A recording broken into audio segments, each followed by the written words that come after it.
بسم الله الرحمن الرحیم. یا من ارجوه لكل خیر و آمن سخطه عند كل شر. یا من یعطی الكثیر بالقلیل. یا من یعطی من سأل. یا من یعطی من لم يسأله ومن لم يعرفه تحننا منه ورحمة. أعطني بمسألتي إياه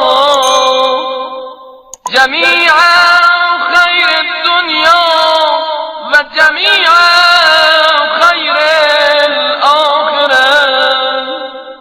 واصرف عني بمسألتي إياه جميع شر الدنيا وشر الآخرة.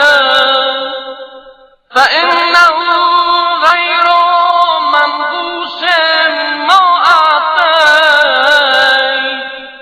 وزدني من فضلك يا كريم يا ذا الجلال والإكرام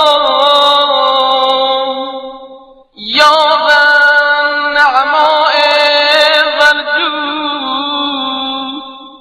يا ذا المن والتام. حرم شيبتي على النار.